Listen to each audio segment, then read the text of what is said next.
నామానికి స్తుతి కలుగును గాక. దైవవాక్కు అనే కార్యక్రమాన్ని వీక్షిస్తున్న మీ అందరికీ నా హృదయపూర్వకమైన వందనాలు తెలియజేసుకుంటున్నాను. ఈరోజు దేవుడు మనతో మాట్లాడబోయే మాట ఏమిటంటే, గలతీయులకు రాసిన పత్రిక 5వ అధ్యాయం 22వ వచనం. ఇక్కడ ఆత్మ ఫలాల గురించి మనం తెలుసుకోవచ్చు. ఆత్మ ఫలాలు 9 ఉంటాయండి. అందులో మనం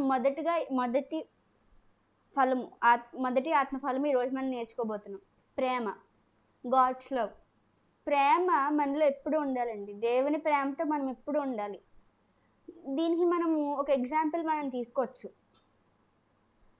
మంచి సమరేయుడు కథ. ఇందులో ఈ కథ చాలా మందికి తెలిసే ఉంటుంది.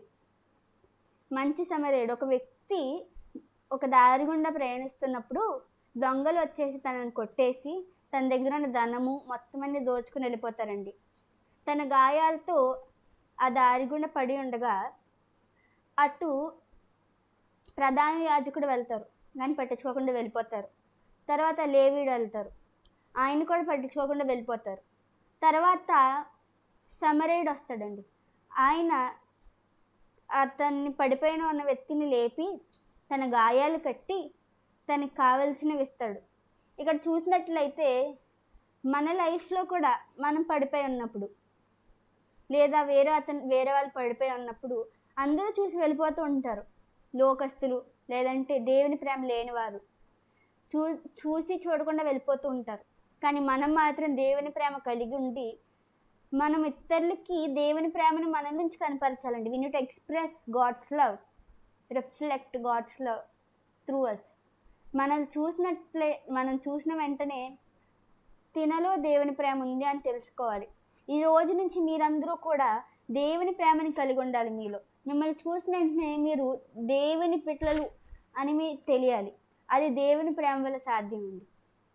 ఎవరైనా గాయపరుస్తున్నారా, ఎవరైనా నిన్ను బాధ పెడుతున్నారా, కానీ దేవుడు ఆయన ప్రేమ ద్వారా నిన్ను లేవనెత్తగల సమర్థుడు. అలాగే వేరే వాళ్ళు కూడా అదే బాధలు పడుతూ ఉండొచ్చు, వేరే వాళ్ళు కూడా అదే కష్టాల్లో ఉండుండొచ్చు. మీ దగ్గర సహాయం చేసే పరిస్థితులు కూడా మీ దగ్గర లేకుండొచ్చు. కానీ దేవుని ప్రేమ మీరు వారికి కనుపరిస్తే ధైర్యం అండి, అదే ధైర్యం. లేవనెత్తగలగాలండి. ఎప్పుడు లేవనెత్తగలగాలి. ఆయన ప్రేమని మనం కనుపరచాలి. ఆయన ప్రేమని మనలో నుంచి మనము బయటకి తెలపాలి. చాలామంది వెళ్ళిపోతూ ఉంటారు, మనల్ని గాయపరుస్తూ ఉంటారు. కానీ ఎప్పుడూ మనము ఏ విధమైన సమస్య వారితో పెట్టుకోకూడదు. ఎందుకంటే దేవుని ప్రేమలో ఒక అండర్స్టాండింగ్ ఉంది. దేవుని ప్రేమలో మన శత్రువులు మనల్ని బాధ పెట్టినా, మన మిత్రులు మనల్ని బాధ పెట్టినా, మన రక్త సంబంధులు మన బాధ పెట్టినా, దేవుని ప్రేమతో మనం వాళ్ళని ఆదుకోవాలండి. ఏమైనా జరగచ్చు, నీ మీద ఎన్ని నిందలన్నా వేయచ్చు. కానీ మీరు ఎప్పుడైతే దేవుని ప్రేమని వారు చూపిస్తారో గొప్ప ఆశీర్వాదం మీకు దేవుడు ఇస్తాడండి. ఆయన మీ గాయాలు కట్టు దేవుడు, ఆయన మీ సమస్యలు తీర్చే దేవుడు. ఆయన ప్రేమని మీరు ఇతరులకు కనపరిచినట్లయితే ఆయన ప్రేమ మీ మీద చాలా ఉంటుంది. ఈ రోజు నుంచి మీరందరూ కూడా దేవుని ప్రేమను ఇతరులకు చూపిస్తూ ఆయన ప్రేమని మీరు కూడా నమ్ముతూ విశ్వాసంతో ముందుకు సాగుతారని ఈ నా చిన్న మాటలు దేవుడు దీవించును గాక. ఆమేన్. ప్రార్థన చేసుకుందాం. మహాగండు మహోన్నతుడైన మా ప్రియ పరలోకపు తండ్రి, నీకు వందనాలు, స్తోత్రాలు, స్తుతులేసయ్యా. గడిచిన కాలమంతా నీ కృపాదయ రెక్కల కింద మమ్మల్ని కాపాడినందుకు నీకు వందనాలు, స్తోత్రాలు, స్తుతులయ్యా. ఏసయ్యా, ఈ రోజైతే మేము తండ్రి ప్రవ్వా నీ ప్రేమని మేము ఎలా కనపరచాలి, నీ ప్రేమతో మేము ఎలా సాగాలని మేము ఈరోజు నేర్చుకున్నాం తండ్రి. మంచి సమరయుడు వల్లే తండ్రి ప్రవ్వా మేము ముందుకు సాగాలి తండ్రి. మంచి సమరయుడు వల్లే నీ ప్రేమని మేము కనపరచాలి ప్రవ్వా. మమ్మల్ని అలా మార్చండి తండ్రి.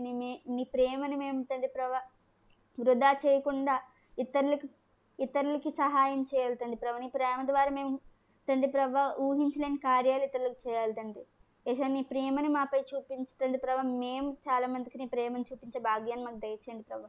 ఏసయ్యా, వారి సమయాన్ని హెచ్చించుకుని తండ్రి ప్రభా ఈ మాటలు వించిన ప్రతి ఒక్కరిని మీరు ఆశీర్వదించండి అయ్యా, దీవించండి ప్రభా. వారి లైఫ్లో వారు ఏమైతే ఎదుర్కొంటున్నారో అవన్నీ తీసివేసి తండ్రి ఆశీర్వాదంతో వారిని నింపమని యేసు నామమున అడుగుచున్నాను తండ్రి. ఆమేన్.